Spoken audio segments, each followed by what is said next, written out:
Last night, Nancy called me over into her room and said, "You've got to see this for a minute." It was 8 something in the evening. It was a show she was watching, a real estate show, $1 million deal, something like that on some cable network.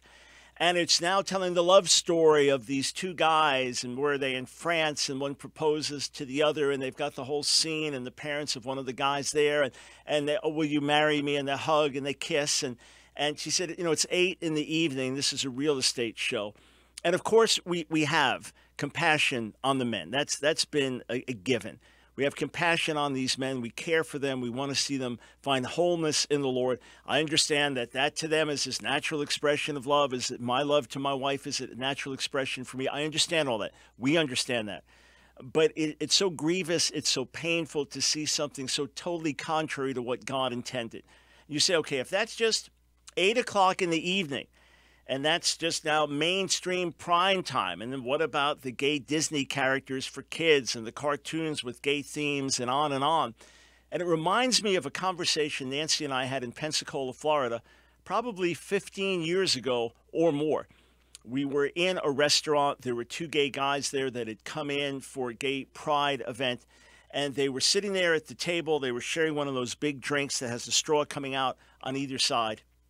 And Nancy and I looked at each other and realized that this generation had already lost the battle, that inroads had been made so much in changing perceptions about homosexuality, changing perceptions about marriage, that it was a lost cause already for this generation, and that the concentration needed to be on the kids. Well, of course, gay activists have wanted to influence kids and have them see, hey, male attraction, female attraction, it's perfectly fine, and men can marry men and women can marry women and so on.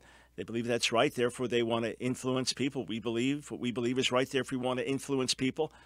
The problem is, of course, that gay activists have done a far better job through the media and through other means of educating the younger generation with their agenda.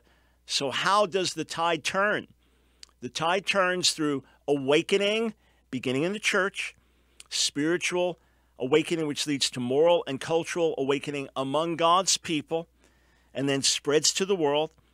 It begins in our homes as we reclaim God's values and God's truth. It begins as we then preach the gospel to the world, and sinners are radically saved from every background and walk of life. And it begins as gay activism overplays its hand, as gay activism does what it often does, and as the left often does, overplays its hand and goes too far and starts to produce a negative reaction. And we see that happening to some degree already, especially with radical transgender activism. In any case, our hearts go out to those who identify as gay and lesbian, and above all, we want to see them come into a fresh, living, life-transforming encounter with Jesus.